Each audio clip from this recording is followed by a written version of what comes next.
In 1929, as part of his plan to rapidly create a totally communist economy, Stalin had imposed collectivization, which replaced individually owned and operated farms with big state-run collectives. You'll own nothing and be happy. Hello YouTubers, Alaska Prepper here. Well, ladies and gentlemen, today I want to share with you a couple of points in history where a famine occurred and see if you can determine what is the common denominator in both of those famines. Also, about halfway through the video, I'm going to go ahead and pick via a random generator the winner of the Oupes 1800. So good luck to all of you that entered to win that Oupes 1800. Let me go ahead and cover this really quick in case I forget to mention it during the drawing. I haven't done the drawing yet. I'm going to be doing it while I'm doing this video. Whoever wins, I'm going to need for you to send me an email to this address down below. The email is going to need to have your name, the shipping address where you want the Oupes 1800 shipped. It has to be in the lower 48 of the United States of America, ladies and gentlemen. And it cannot be a P.O. box. It will also need your phone number. The reason for the phone number is in case they have a problem with delivery that they can contact you.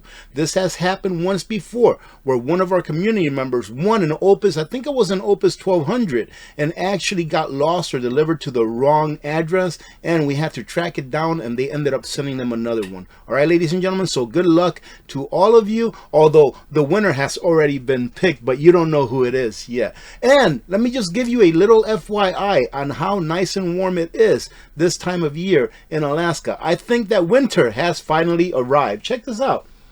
Not too bad. It's negative 25 right now. I believe that our low for the day is supposed to be about negative 32 or 34.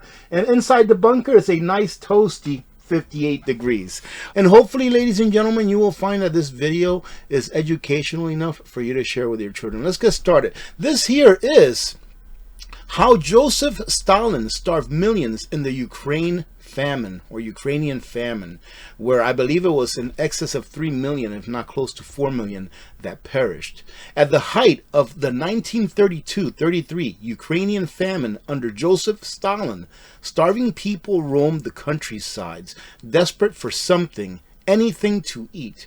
You could see them walking, just walking, and one would drop and then another, and so it went on. Overwhelmed doctors carried the bodies on stretchers and tossed them into an enormous pit.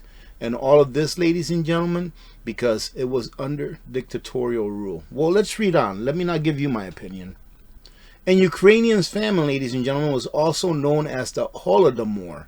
It claimed the lives of 3.9 million people.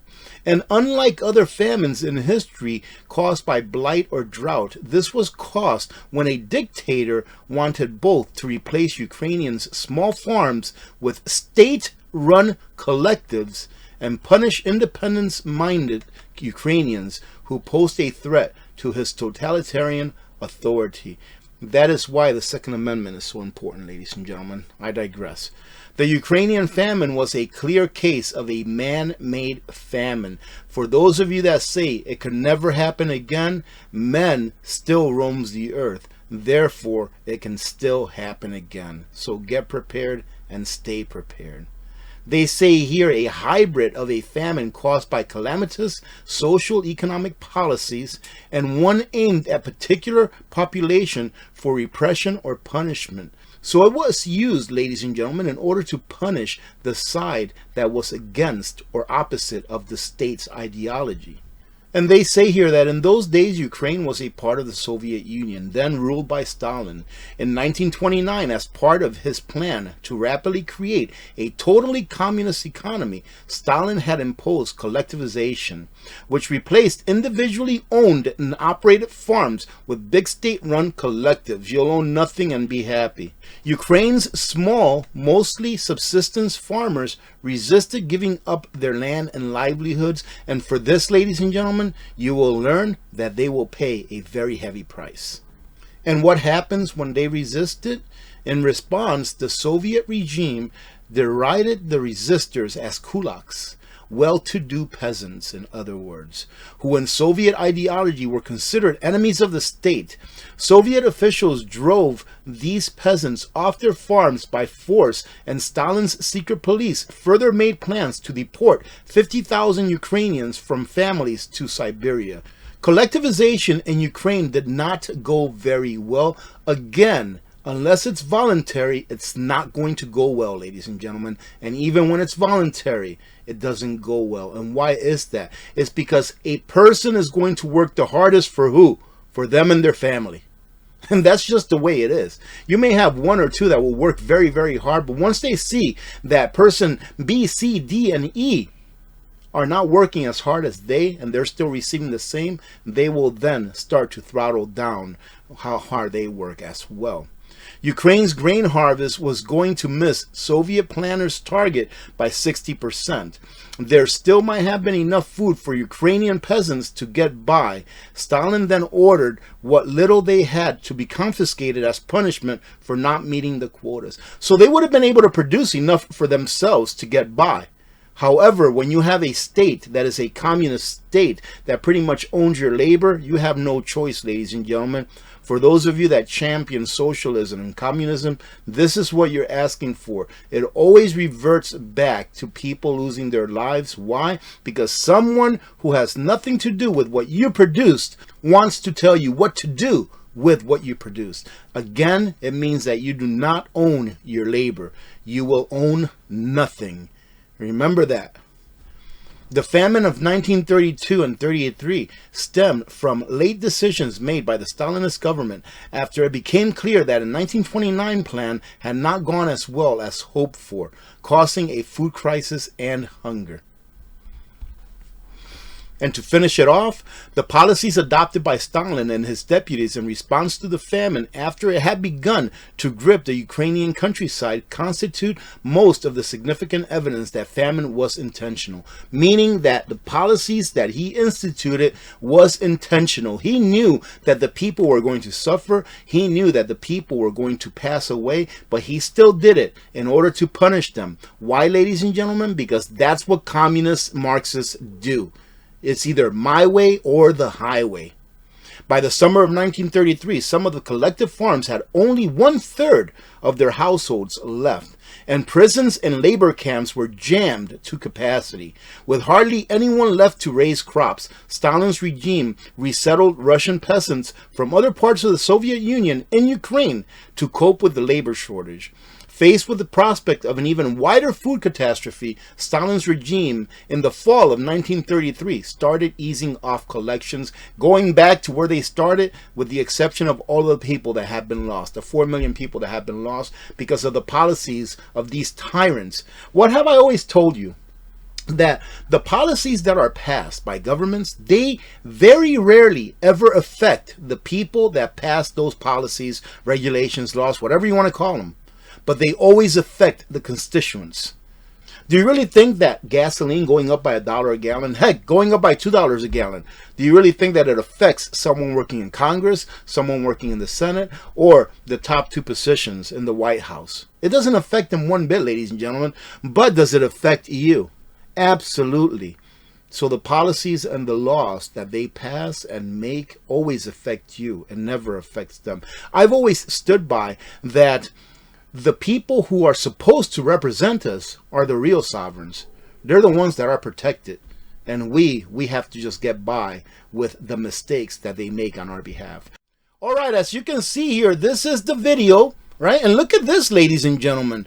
There was 37,000 views on this. That is great. Thank you very much for the support. And it looks like there was 2,728 comments / replies. So what I'm going to do now is I'm going to go ahead and grab that link, copy it.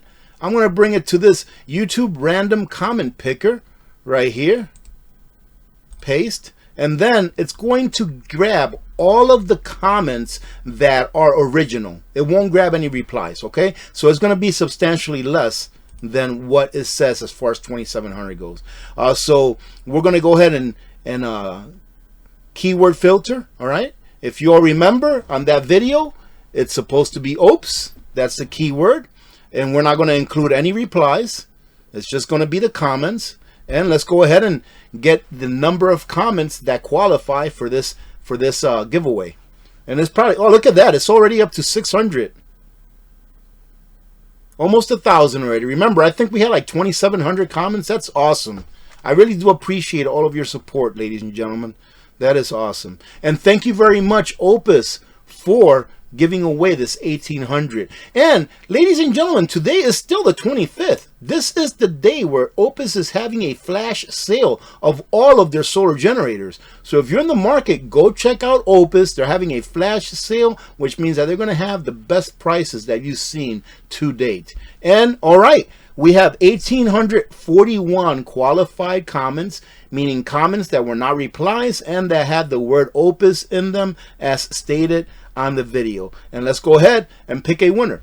Remember, if you win, you must live in the lower 48 of the United States of America. All right, you're going to have to go ahead and send me your name, the shipping address, not a P.O. box, and your phone number to this email address down below, which is onewinnerwinnerchickendinner2@gmail.com. Please don't email me anything else to that address. Anyone else, if you didn't win, don't email me there. That is not my email address. If you want to email me some intel or something like that, look down in the description of the video, and let's pick a winner. Who is this? Alyssa Campbell 1958. Thank you, Rudy and Oupes, for all you do and for this opportunity to win an Oupes generator. Well, Alyssa, you just won yourself an Oupes 1800. Congratulations. That is awesome. I just love it when one of our community members gets to walk home with something that's awesome. And in my opinion, Oupes is one of the best solar generators out there. And in my opinion, the best bang for your buck. So thank you very much again, Oupes. Alyssa, congratulations. I'll tell you what, I'm going to go ahead and post this on the community page so that hopefully you can see it there. Hopefully you'll see it on this video. And I will mention your name during tomorrow's live. That's 3 times that I'm going to give you 3 chances so that you can contact me. You'll have 1 week from today, so not next Thursday but next Friday, right? Not tomorrow but next Friday. I need to have your information so that Oupes can send you your brand new Oupes 1800. Congratulations again. AP, why are you going through these examples of famines? Well, ladies and gentlemen, the thing is that if we don't take a look at history every once in a while, we're going to forget it. There are a lot of people that have what's called recency bias, all right, or normalcy bias.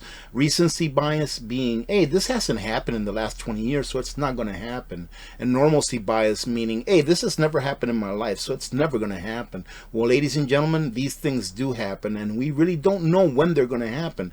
Right now, I think it's about maybe 1/3 or 1/4 of the world goes to bed hungry.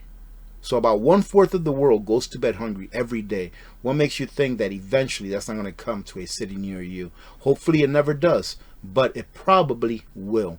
The Great Famine, also known as the Irish Potato Famine, ladies and gentlemen, occurred in Ireland between 1845 and 1849, when the potato crop failed in successive years.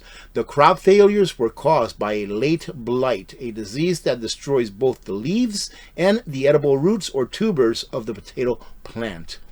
By the early 1840s, almost half of the Irish population, but primarily the rural poor, had come to depend almost exclusively on the potato for their diet. Ladies and gentlemen, right now what this is telling me is that you never put all of your potatoes in one basket.